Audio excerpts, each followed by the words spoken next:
Hello, I am back with the next part of my in real time Bible study. I am working my way through the book of Isaiah. And if this is your first video of mine you've seen, then um, I'll explain. I don't know why you're starting in part two, but here we go. Um, that wasn't a judgment. That was like, I seriously don't know why part two is recommended over part one, if that's how you found this video. Anyhow, so I'm working my way through the book of Isaiah, and I'm just following my instinct of what I want to look up. Yeah, I will come at this telling you I am a progressive Christian, so I admit that bias. That's the bias I'm gonna have going into this. So let's look at the book of Isaiah. I only got through 3 pages last time. I stopped just after the beginning of chapter 2 here. So let's get to it. If I use any outside sources, I will tell you what they are, or I will show you what they are. In the case of like physical books that I have, I'll tell you right now, the webpage I have open that I'm going to be mostly using is BibleRef.com, and it's very helpful. It provides like a different commentaries and stuff. And then another one is StudyLight.org, and it gives you different commentaries on the Bible. So I'm just going to open up Isaiah there and get started. So the notes I already made on this page are, "Indeed, O Lord, you have abandoned your people," and it seems like it's more like the people have abandoned him for the actions that they have done, instead of, God kind of abandoning people, is the way I see it. And then I wanted to look up, I highlighted diviners from the East, because I wanted to look up what they are. So I'm on chapter 2. This is verse 6. And I also have, I'm going to be using this. I took the dust jacket off because it was a little slippery. I already dropped the book. So this is the Bible Reader's Companion by Lawrence O. Richards. And I apologize for any background noise. I live in a house with 7 people, and it's just impossible to find time when it's actually quiet. So I'm gonna look in here first. I have the page marked here. Move all this stuff out of the way and hop into it. It's Isaiah. Is that chapters 2 to 4? Yeah. The day of the Lord. Okay, so this skips right over when I want to know, so I'm gonna move that off to the side and look at the website here. And I don't have the proper one open, but I'm gonna look at the various commentaries that are on this website available.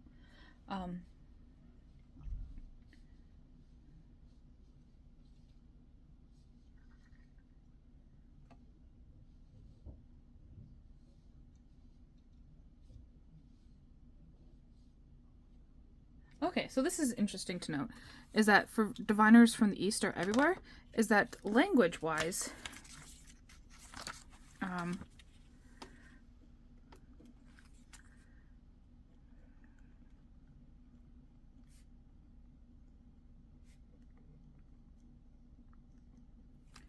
apologize for any wobbliness right now. I am working on getting a better setup, but for now, this is what I want to do. It seems to be that the original, because with Hebrew, they don't put vowels in the words, so there does take some guessing as to what vowels are there to indicate the word, because different vowels could indicate different words. And it seems, as opposed to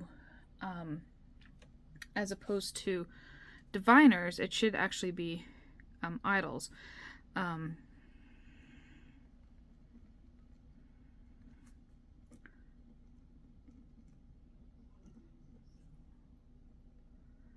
That's according to this one commentary. Clarke's commentary.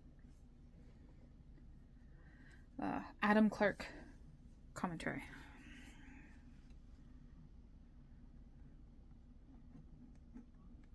So here again, we see this whole thing again with the connection to like the golden calf again. Or like even just following the religion of the culture they're in.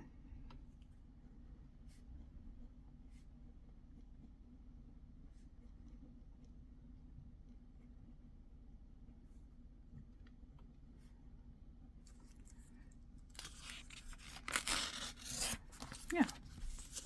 So I just rip up my notes and stick them in here. I want my Bible to be like thick with notes after. Okay, so that answered that question. That's interesting. It makes more sense that it would be the idols that are there instead of like people coming in. At least to me, it makes more sense that way. And according to the commentary, that seems to be the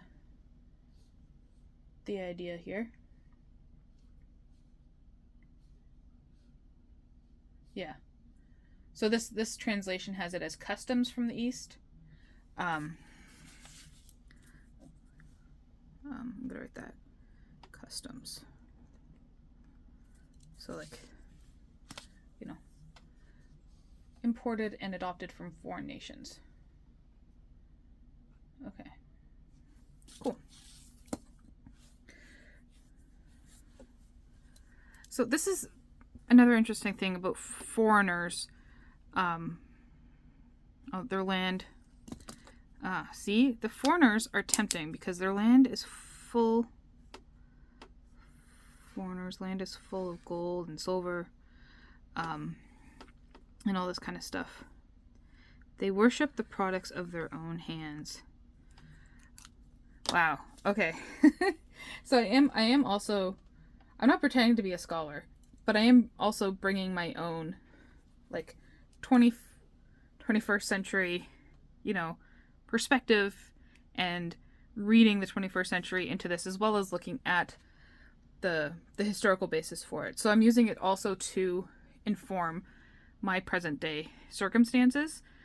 I didn't set a timer because I could go for like 3 hours without noticing. Hey Google, set timer for 45 minutes, please. Got it. 45 minutes. And that's starting now. Okay. So, yeah, when I get focused in on something, I forget time exists. So as I was saying, like I'm reading the 21st century into this in my present situation. But I think like these words, while they were prescient to Isaiah's present day, Isaiah's day in our past, his present, it also holds for us too, as warnings and stuff like that. So I know capitalism didn't exist back then, but this is reading as like capitalism.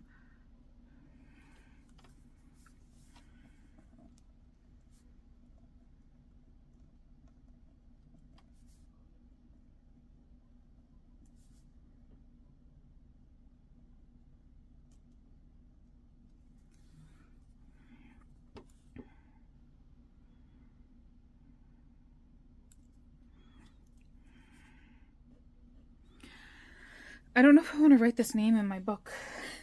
I'm gonna grab a sticky note instead.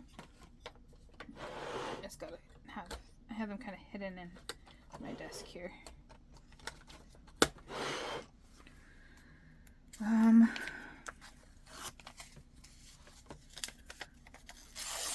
Just gonna rip it in half. So like this men bow down to these wealthy people, and like,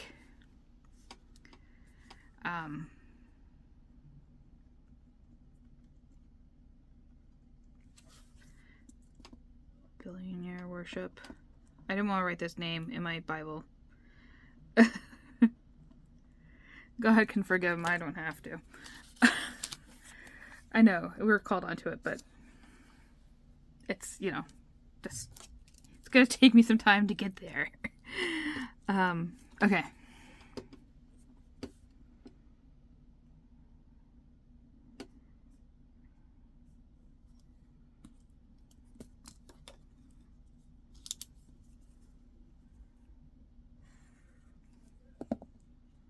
I will write this in my book. No, I won't. No. Don't. I was gonna write "Eat the Rich," but no. That's a joke, and this is serious. Yeah.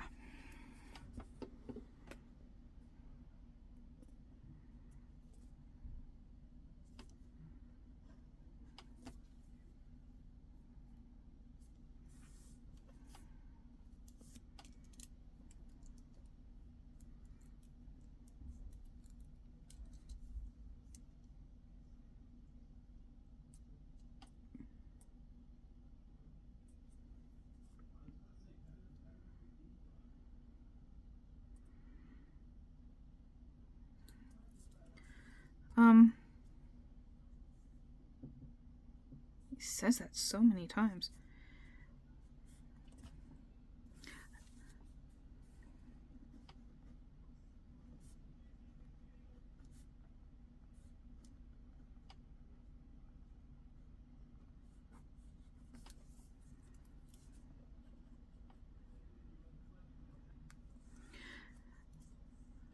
So there's some admonishments here, but I don't know what the Cedars of Lebanon means.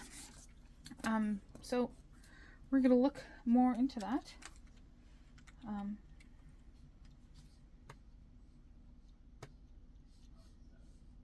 That's 2:13.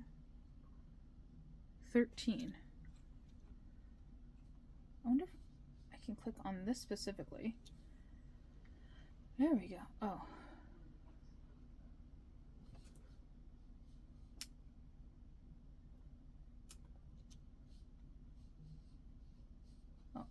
How do I, can I just click that? I'm just trying to figure out the website. 12:13. Go. Guess there's no commentary on that specifically. Are you not going to tell me who the Cedars of what? Cedars of Lebanon? Will this one do it?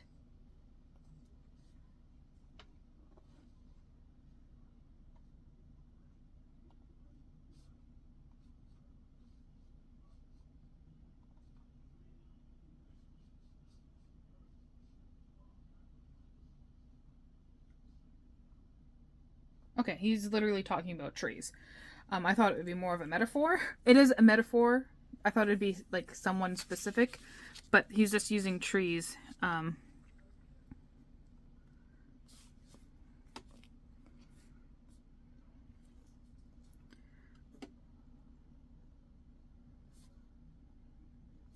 As literal trees, but the whole idea is a metaphor.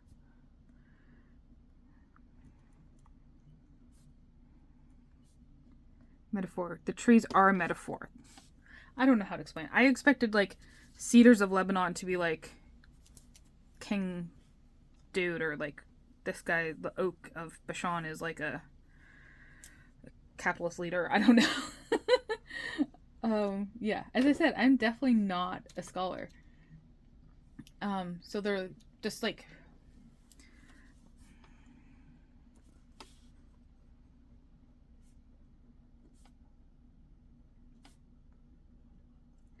so there are, the trees are metaphors for power and resource,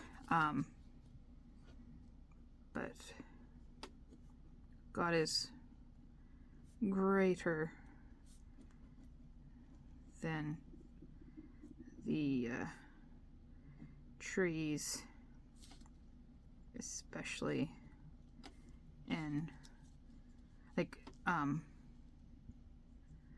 not that God is worth more like monetarily, but like in regards to money, God is greater than money. Okay.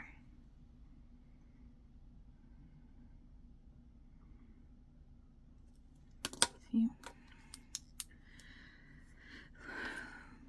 I talked about in my other video, my first video, about how I'm reading this in regards to the Israeli-Palestine conflict. I really felt compelled to read Isaiah. I'm seeing now too this idea of for every high tower, for every fortified wall, you're going to be judged for it.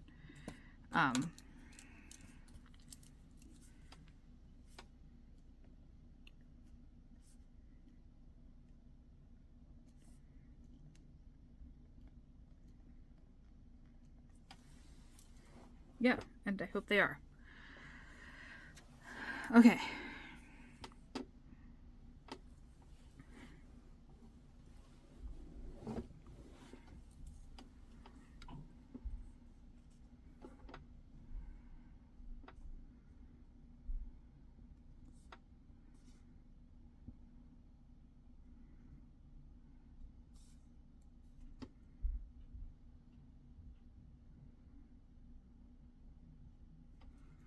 Huh. This is interesting here too. Because the men are going to throw their silver and gold idols into caves. I'm just summarizing. And then they themselves will go into the crevices of the rocky cliffs, trying to escape judgment. So they are trying to bring their wealth with them.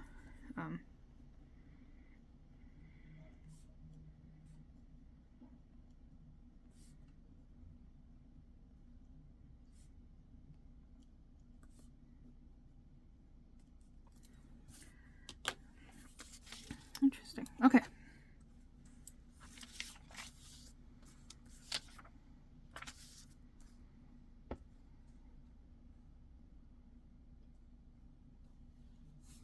I don't like this word consideration here. Because God does give special consideration to humans, but I guess it's in regards to these specifically, this context. Wonder what other words were used there. I get caught up in these types of things, so I'm going to go to verse 22 and see what the other translations say. I have my Bible is, I'm not sure it even says it on the cover. It's NET, so of what account is he? Why hold them in esteem? For why should he be esteemed? What is he really worth? What good are they? Okay. So.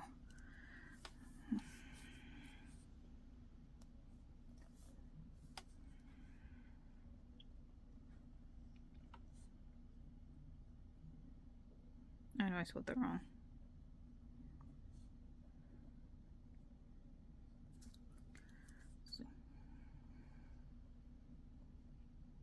Other translations. This one is from ESV. To be honest, I'm not too sure about the different translations and like the whole histories behind them. I just picked the study Bible because it was the cheapest. Study Bibles are really expensive. So yeah, that's what led me to this translation. I do have on my shelf like numerous translations of the Bible. So this like isn't my sole source. But it's, yeah, that's why I like looking up other translations, because certain words like this kind of are like, oh, why did they use that word? Okay. And I also do want to write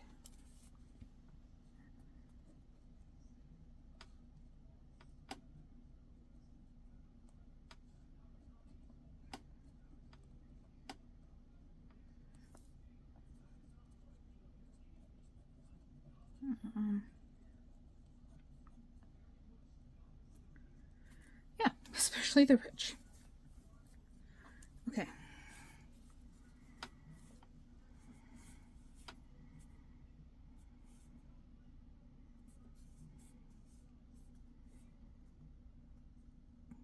Captains of group of 50.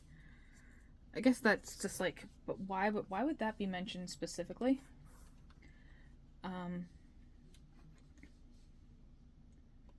Just gonna Oh, oh no, 3. If I just write 3, that should bring me to Isaiah chapter 3, verse 3.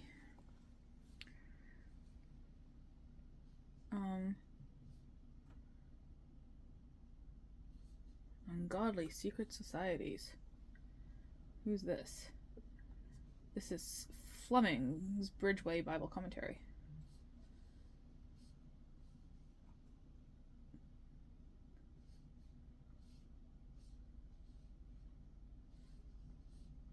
Okay, so this is like the army.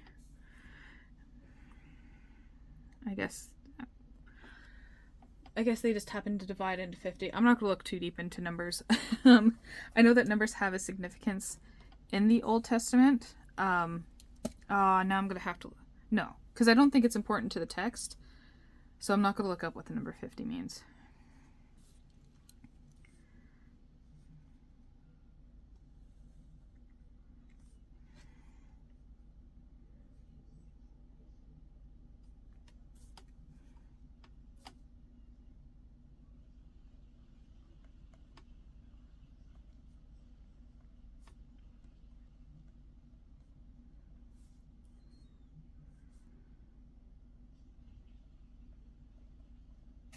I'm not going to explain my opinions on the book of Revelations.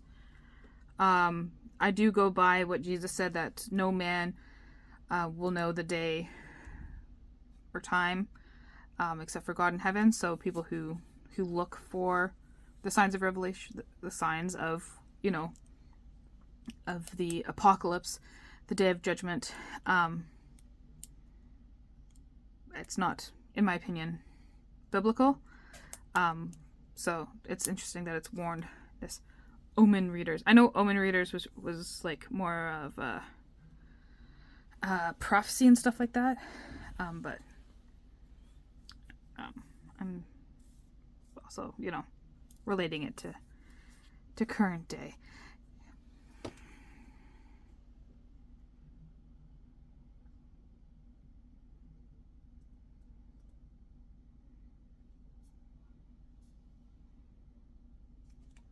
No, I'm not going to look into this now because I'm sure there's like whole books written about it, but I am going to make a note to myself that I'd like to look more into this here about like what exactly was meant by magic in the Old Testament. So I'm just going to leave a note for myself.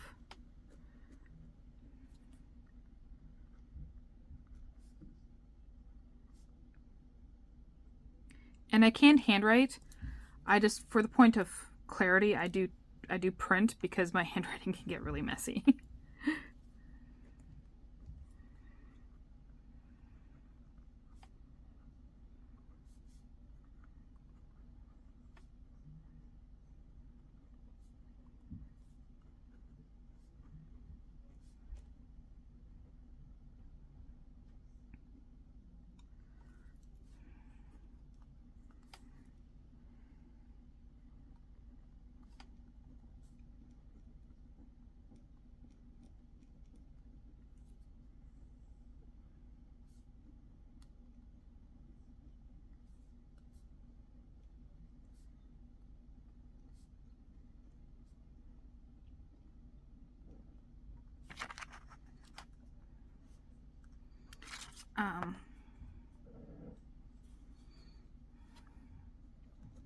There's a list of questions now that are forming.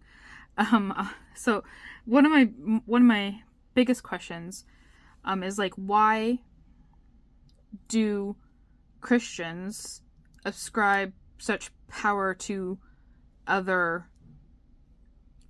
religions? Other like they, I'm not saying personally. I'm not saying this is what I believe personally, but you see it with Christians ascribing so much power to witchcraft. But like if you don't believe it, then it shouldn't have any power over you, right? Like I'm trying to understand that.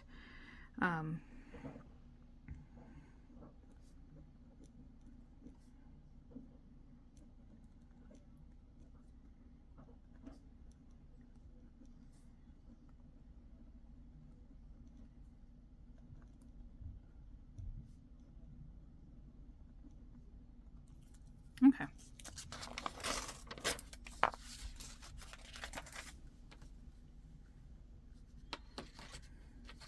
I'm just gonna set that there.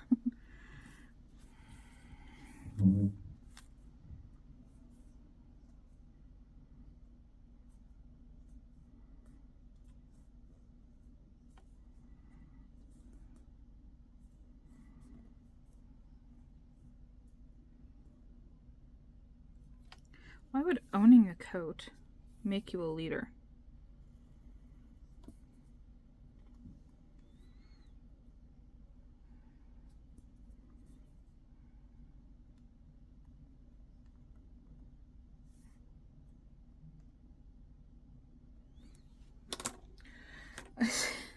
just the little things. I just kind of want to know more things. I just think just following your curiosity can help you discover things that you normally wouldn't look at, right?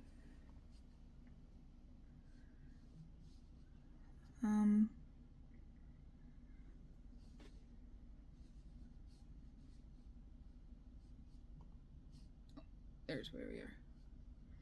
What does it mean to own a coat?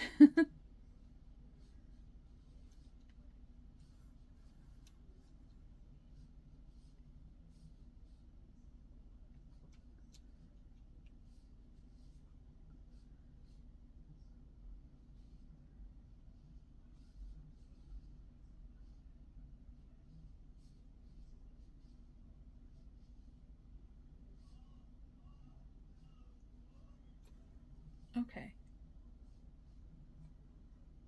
That doesn't say anything.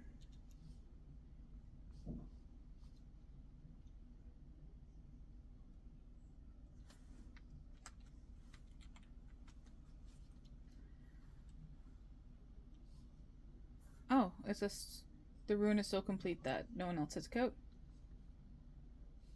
Okay. Coat doesn't have any significance, but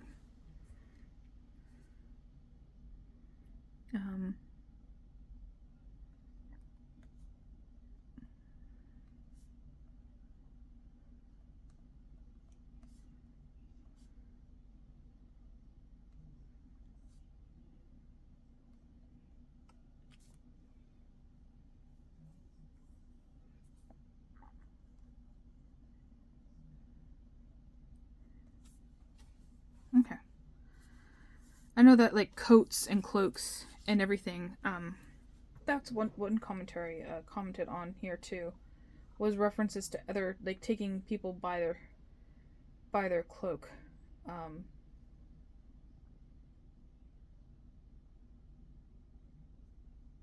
are we here? Go back up to. Yeah. So I think coats are interesting, and we shall. It's something that you put over a protective layer.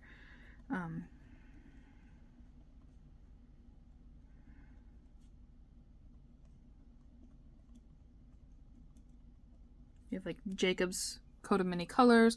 We have the woman grabbing the coat of so coat of many colors.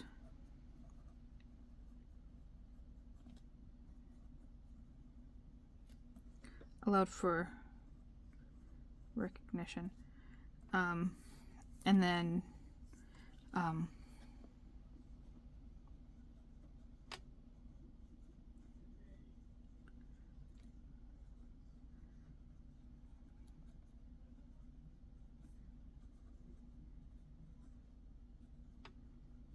the people who would grab Jesus' garment and they would be healed through the coat, just through touching that.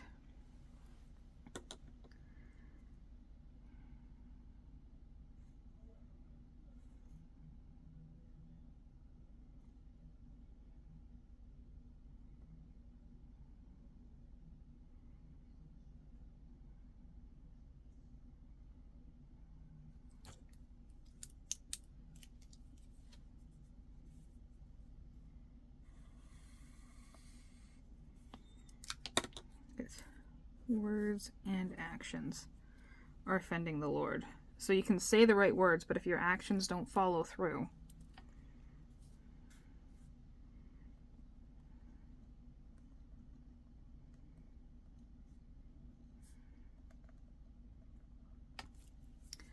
you know.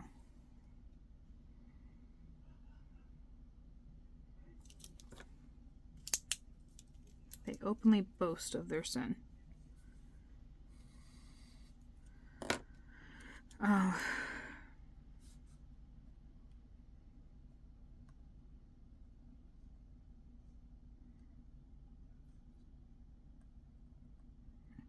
I'm thinking of all the videos I see of the Israeli soldiers being proud of their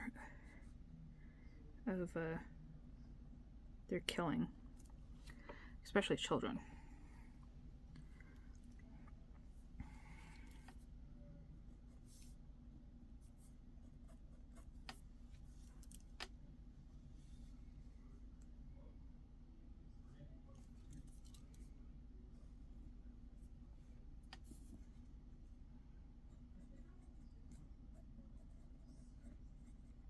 Killing the innocent.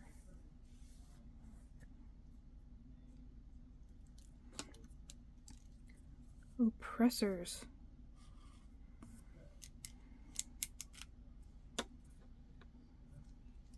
And again, this idea of money being a ruler.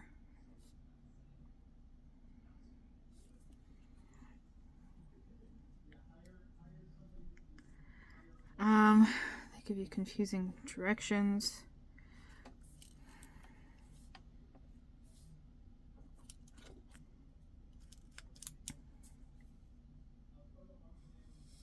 And I totally get the irony at this point that I'm saying, like, your leaders mislead you. And I'm thinking, like, Republicans and conservatives. And, like, a Republican or conservative reading this would be like, oh, no, that's the Democrats and the liberals.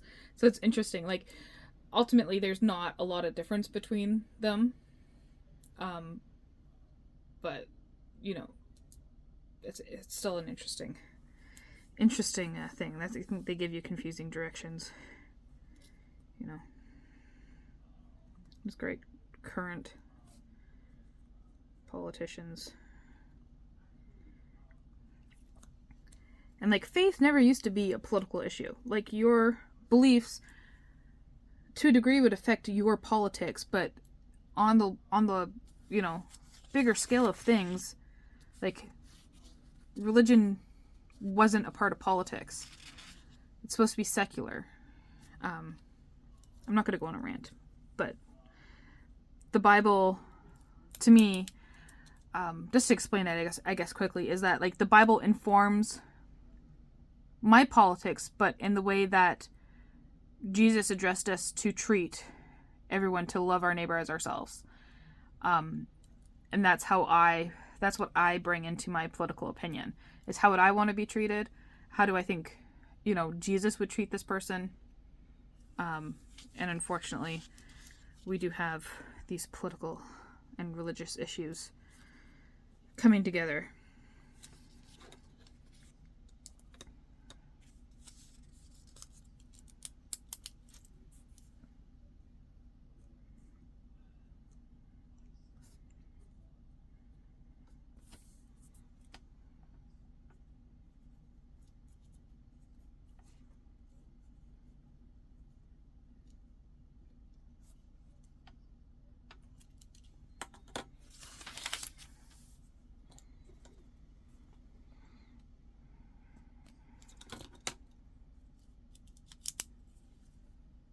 You have stashed in your houses what you have stolen from the poor.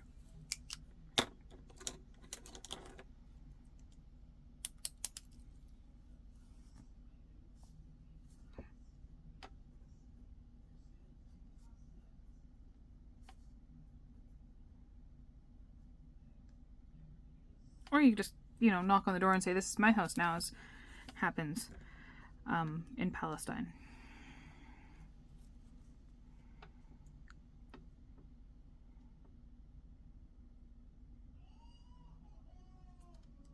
Again, apologies for background noises. If you can hear that, I do sincerely apologize. But as I said, full house. Can't ask everyone to be quiet while I film.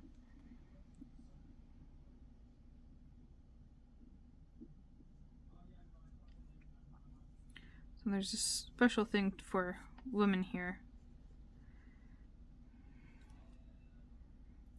Flirt with their eyes. I know flirt is probably not correct. Oh, that's funny. Where are we? Isaiah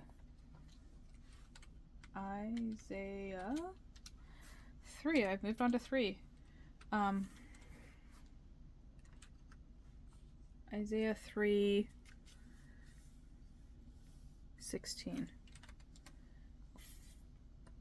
Flirt? Does it really say flirt? Flirting with her eyes. Oh, how did I get all these different translations? I guess I just gotta go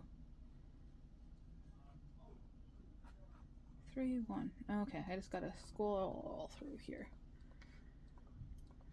to 16. 3:16. Glancing wantonly. Seductive eyes. Okay. I guess they're trying to make it a bit more modern with the idea of flirting.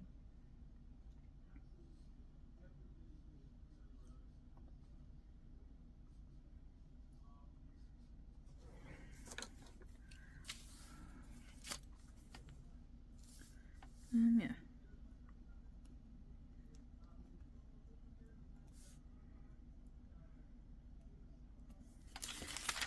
The only problem with pitting things in is that it interferes with writing.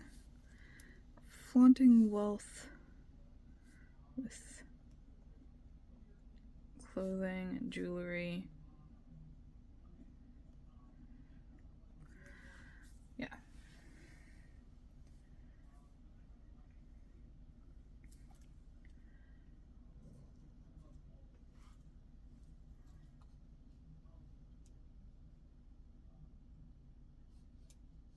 Okay. Yeah.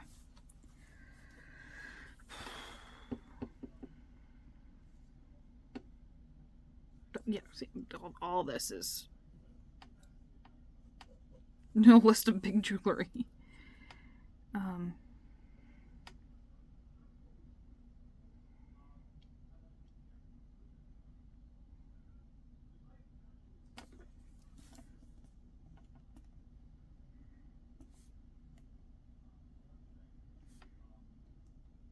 The Lord's gonna remove it all.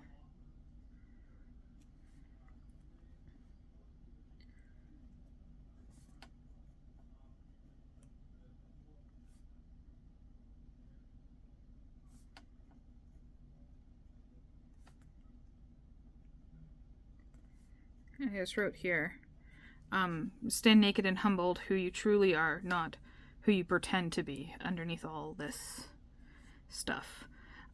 You know,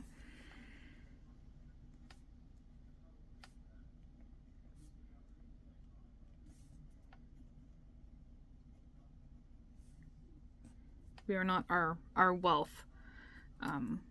Yeah.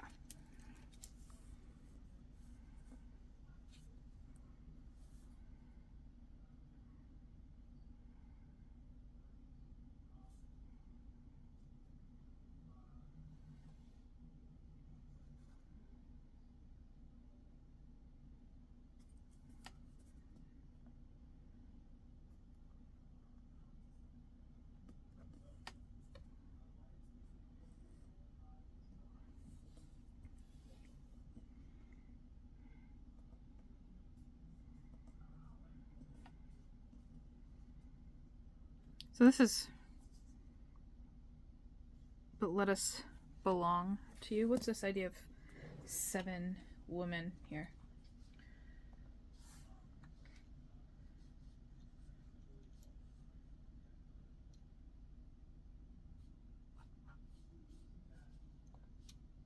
No, what is it? How did that? this. How can I get all of them? I want all the translations. I'm just gonna have to keep going through verse by verse here. This is an interesting website. It's not very intuitive here. This Bible Rough website.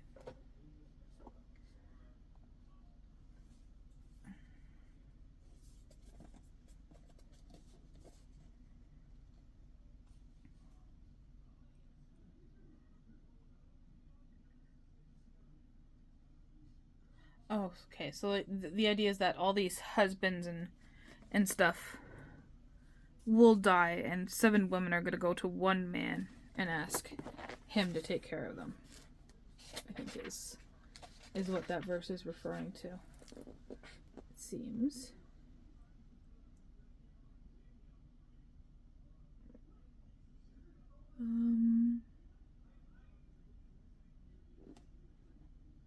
Okay.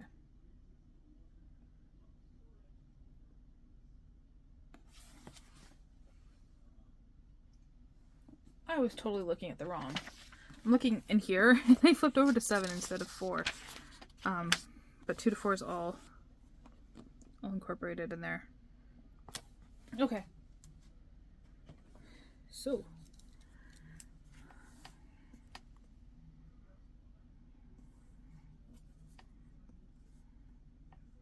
And I guess nowadays looking at this and saying, like, the woman saying we will provide our own food and our own clothes, but let us belong to you, is an outdated thing. Like, why are we going to belong to a man if we can provide our own our own stuff? Yeah, but this is biblical times, so times were different.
And I like this note that it makes right here. The Bible pages are really thin, so it's hard to read it with all the writing on the back. But it says the shame that they're referencing here is the humiliation of being unmarried and childless. That was a shameful thing to happen. Yeah. So I'm just gonna write polygamy, because people argue all the time about the definition of marriage, and polygamy is throughout the Old Testament. There, so that's an interesting note. So yeah, those who remain, he's saying here, those who remain in Zion in Israel, will be called holy, and I'm not using that as like a reference to, like, it's complicated, but I'm using that as a metaphor to say those who remain true to the faith, its practices, especially in regards to oppression and compassion, which is like a theme throughout the Bible.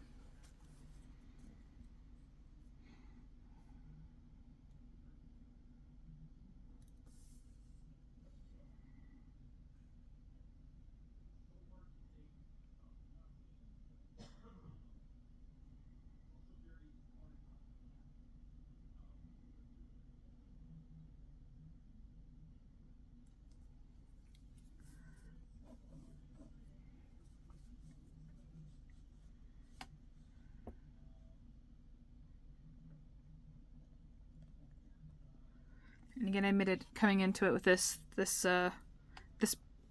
bias. I have no other better word for it. You have to be aware of your own biases when you read too. I think that's something important to notice.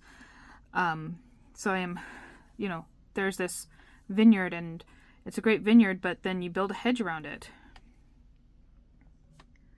You know, the walls, built a tower,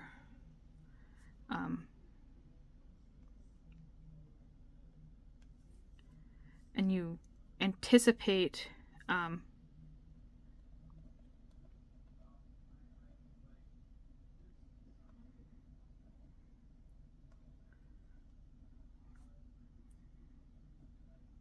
the reward.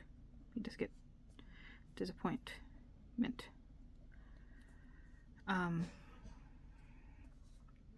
And this is also, I'm thinking of like trying to gatekeep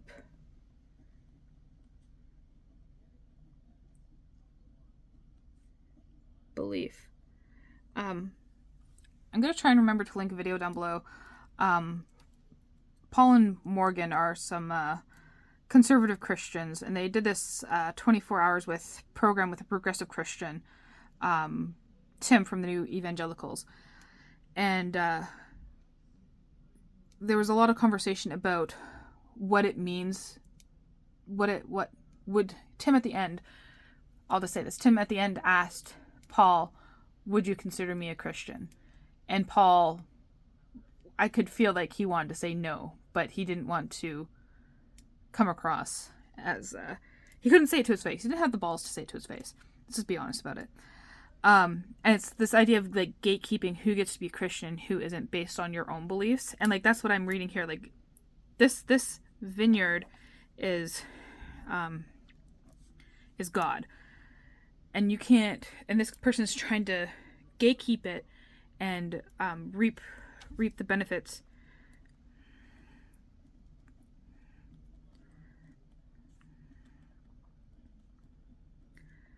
just for yourself, as opposed to opening the gates and letting the people in.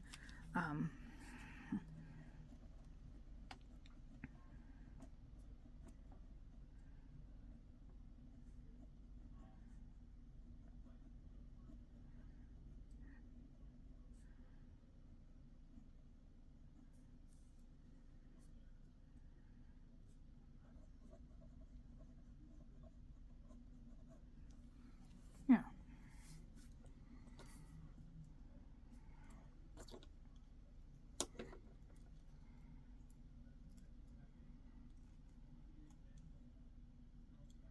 Oh, and I guess this is also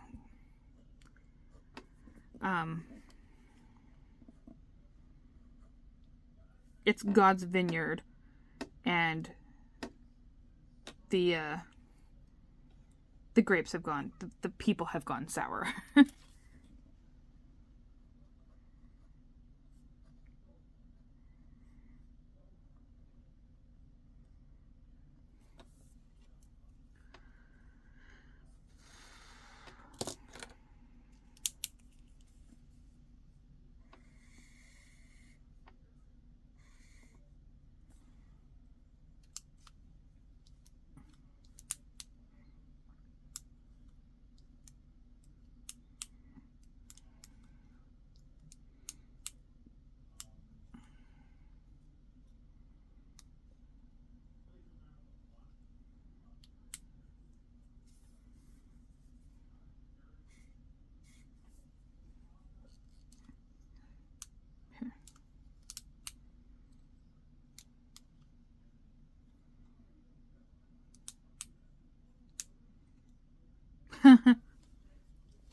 Oh my god.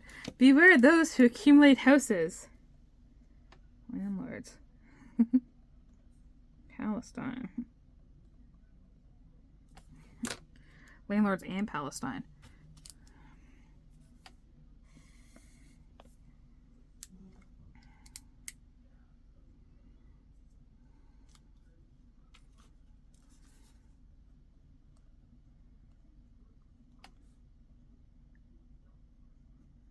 They worship money and power. Again, it's a selfish action.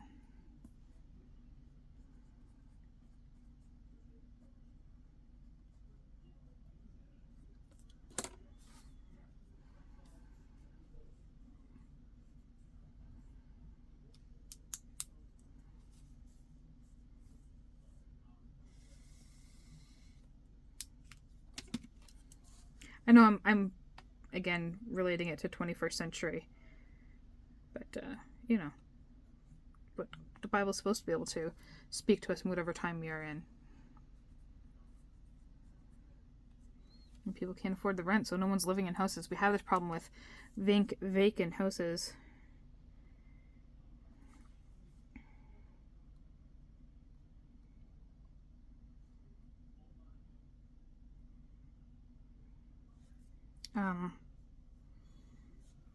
You know, houseless people.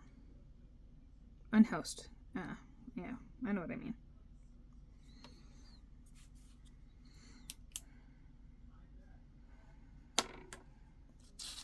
We actually made it pretty far so far. Oh, actually, I'm not using these as much as I believe I should. I'm gonna tag a few things.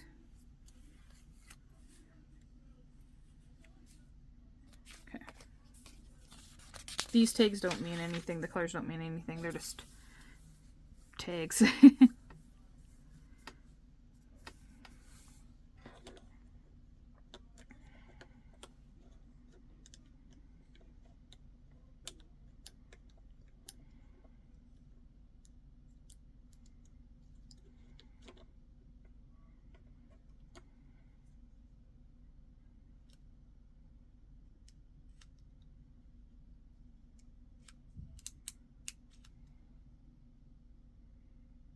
A lot of repetition here about men being brought low and the proud will be brought low that we saw previously. So that's just a lot of repetition from previous.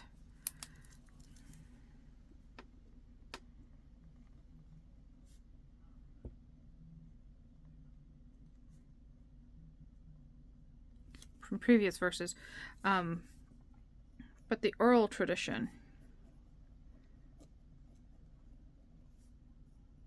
of the Old Testament. Repetition was important.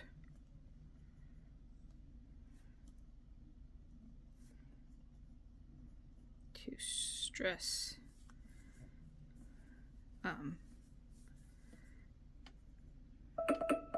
major points. Hey Google, stop. Okay.